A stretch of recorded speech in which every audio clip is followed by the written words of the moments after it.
Bienvenue mes petits frères de la Terre. Donc je t'ai fait la partie 1, donc les parties 2 vont arriver, vaisseau spatial, etc. Mais on va continuer sur la Lune tant qu'on est lancé. Donc je te l'ai dit que éventuellement le mécanisme d'Anticythère expliquerait le fonctionnement en fait de ce vaisseau spatial, de cette chose que vous appelez la Lune. Donc ça a été trouvé, je ne sais plus quand, avant Jules César, bien sûr, et non Jésus-Christ. Attention, revoir votre histoire les loulous. Et c'est une petite chose qui est à peine plus grande que ta main. C'est une maquette en quelque sorte. Mais tu sais, quand tu enseignes des choses à l'école, tu utilises des maquettes, tu sais. Et je pense que ceci était un objet que les érudits utilisaient pour leurs élèves, pour leur expliquer comment fonctionnaient donc les cycles, les saisons, la lune, etc. Car tu as vu qu'elle est en plusieurs quarts, mais tu t'en fais pas, je vais t'expliquer tout ça. Car ce mécanisme explique tout ceci, mon petit frère. Donc je vais te dire plus ou moins ce que les scientifiques disent que ça explique, mais bon, ça explique les marées, les variations de la Lune, les alignements des planètes, etc., les solstices, été, hiver, etc., enfin bref, et les différentes ouvertures de portails éventuellement galactiques. Enfin bon, si tu es sur cette chaîne, généralement c'est que tu es un minimum élevé et que tu comprends comment fonctionne la planète, d'où si peu d'abonnés. Car au jour d'aujourd'hui, les gens préfèrent s'abrutir devant des nanas qui bougent leurs fesses, qui twerkent ou qui disent de la merde sur des vidéos sans intérêt.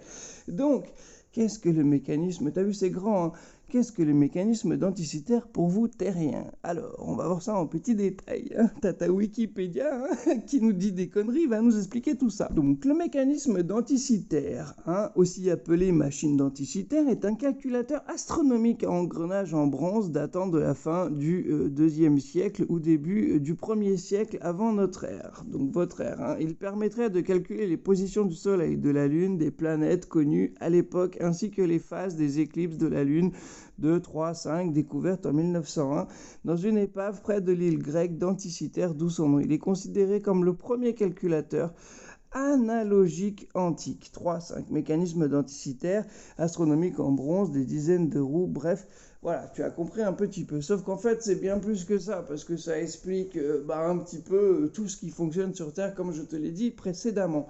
Et du coup, en fait, ce mécanisme, voilà, moi je pense qu'il explique aussi exactement comment fonctionne tout simplement le vaisseau spatial que vous appelez la Lune. Que si tu as regardé la première partie, tu vas comprendre tout ceci.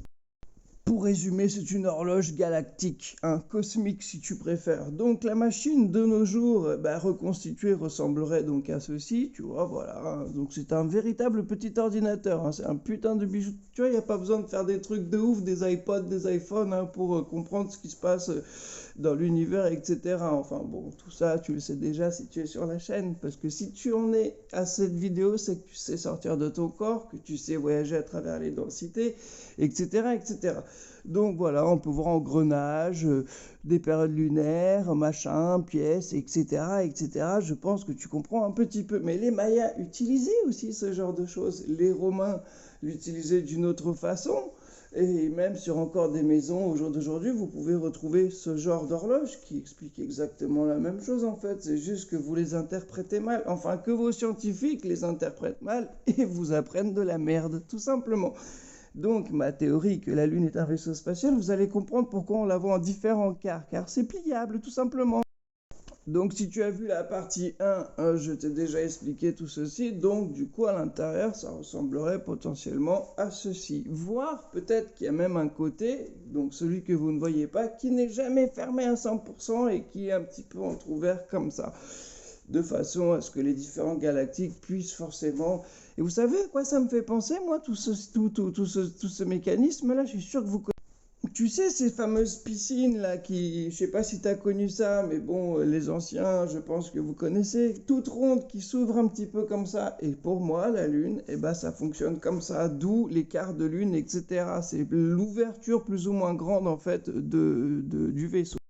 Voilà, et note bien ça, note bien cette photo là, tu vois, et regarde, si tu te mets au-dessus, tu vois ce que je veux dire au niveau du pliage de la Lune? Pour moi, ça fonctionne exactement de la même façon. Et à l'intérieur, donc il y a le jaune d'œuf, le mécanisme du dragon, qui permet au dragon donc de s'ouvrir ou de se fermer plus ou moins selon. Et c'est ce qui gère les marées, si elle est plus ou moins ouverte ou plus ou moins proche de la Terre selon justement l'orbite.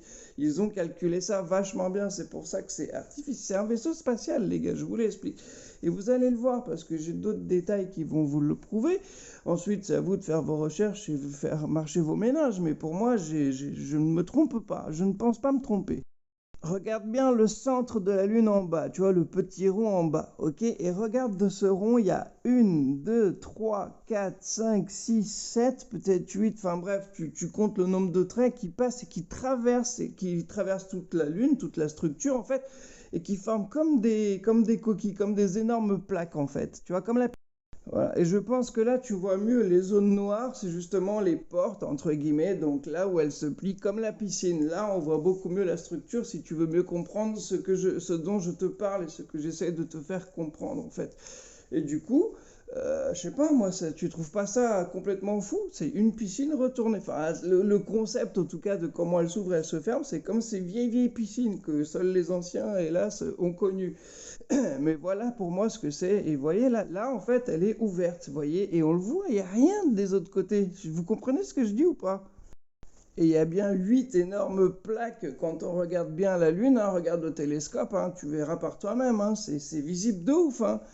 Et les 8, justement, c'est le niveau d'ouverture justement, du vaisseau. Et en plus, il tourne. Donc, en fait, quand la première image, en fait, tu la vois de dos. C'est la face cachée qui est toujours un petit peu ouverte.